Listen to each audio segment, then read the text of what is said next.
Hello friends, I'm your host Ed Santos, and this is Let's Talk Holy Eucharist, the show where every week I have the privilege to sit down with one of our amazing priests or deacons and maybe a few surprise guests to talk about the things you ask about, maybe about Catholicism or the diocese or maybe our church practices. It is our hope that through these talks we might be better able to grow in our faith and fellowship.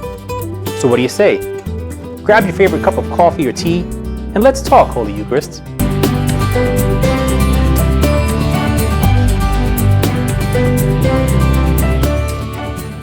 This week's guest is a good friend of mine and the brother knight with the world-renowned Knights of Columbus.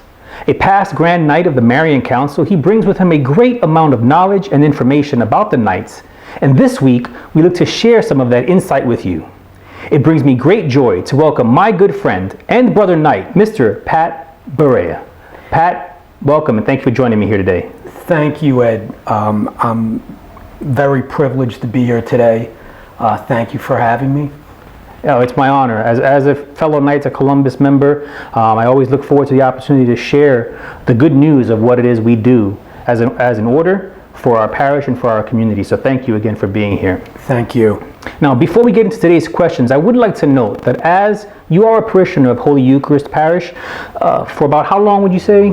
Ed, it's been about, from the 1970s, I've been a member of the parish, and that's me and my family. That's with Holy Rosary into Holy Eucharist? Yes, I was originally at Holy Rosary, and after the closure of Holy Rosary, the church merged with St. Pius X, which ultimately became Holy Eucharist Parish.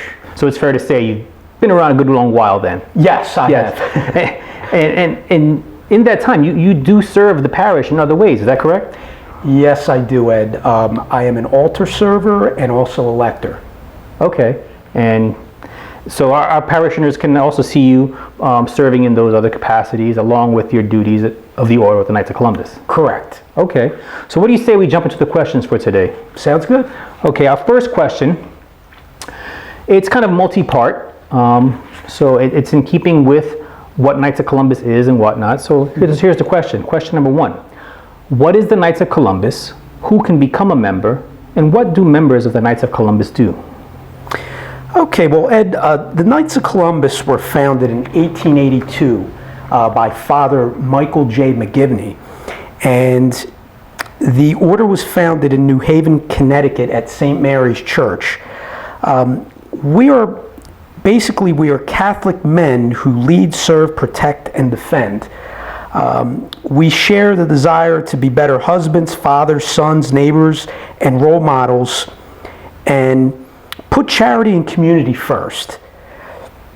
The Knights of Columbus, we have principles which we share with our members, and one is charity, the other is unity, another is fraternity and patriotism.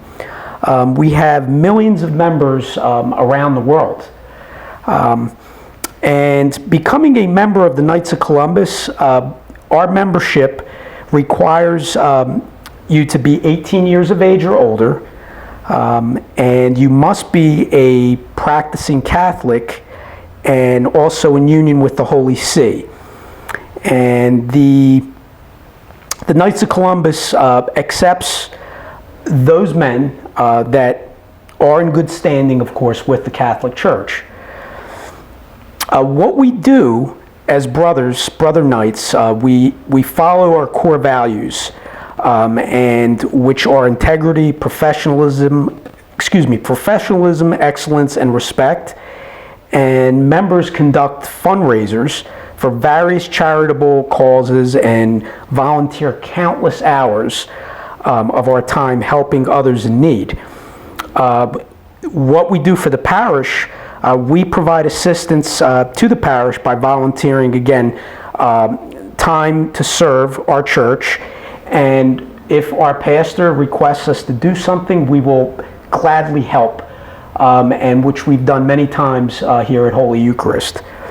And that's a great segue, because that was actually the next question is, what is it the Knights of Columbus do to support the parish? So I understand that our pastor here at Holy Eucharist, whenever he needs assistance in any sort of, give me some examples of the types of things that the Knights would do to support the parish. Well, the Knights, we do have fundraisers, and we coordinate that with the pastor, Father Sider, and we also help with making repairs as needed, as Father requests, where we can help, let's say, for example, painting, and anything else that, that Father Sider requests from us, we will definitely lend a hand.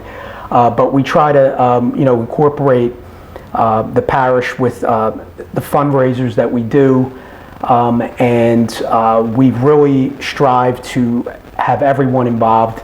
And as a member, your family is also involved, and in the day-to-day activities of the Knights. And we have a process where once you join and become a member and you're approved by the council, then we have what's called a first degree, and the member would have to go through the first degree, and then it would be you would be officially a brother knight. Okay. So in keeping with the order and what we learned about the order, I know as a member, but I know a lot of our viewers may have heard the Knights of Columbus offers an insurance program, right? Correct. Can you tell me a little bit about that? Sure.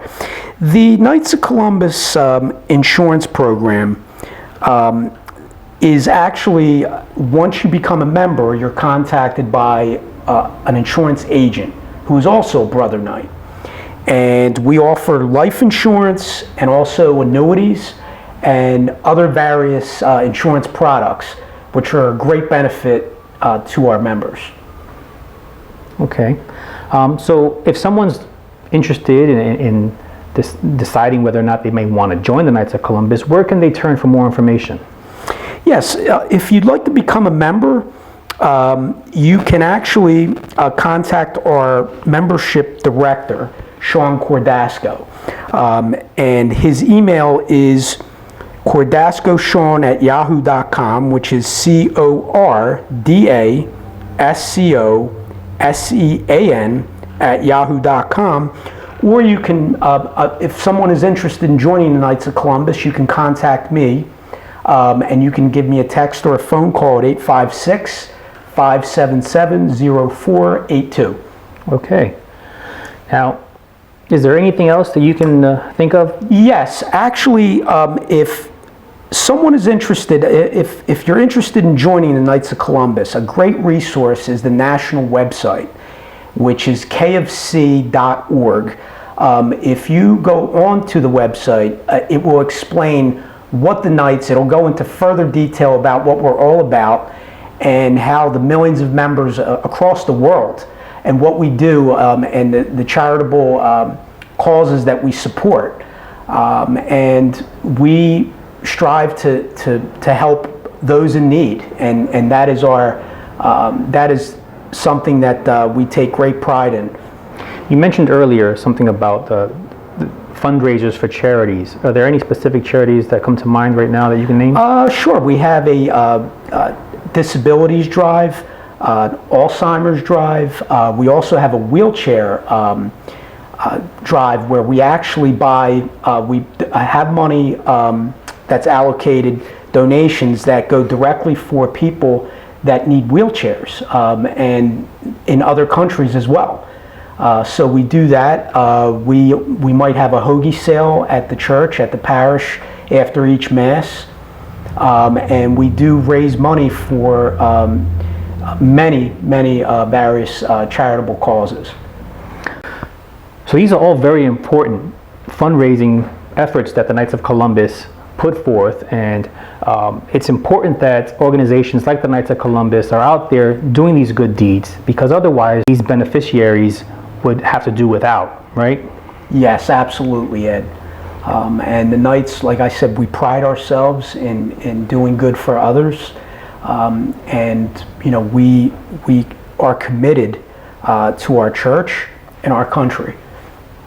That's excellent. Thanks again, Pat, for bringing that to our attention. With that, we've come to the end of this week's episode. I want to thank you once again, Brother Pat, for joining me today and answering the questions from our parish community. Thank you, Ed, and it was an honor to be with you here today. Thank you. Thank you. Join us next week as we answer more questions provided by you. Please keep them coming as we may continue to share in our journey to a better understanding of our faith and love of Christ. Until next time, always remember, Jesus loves you, and so do I. God bless.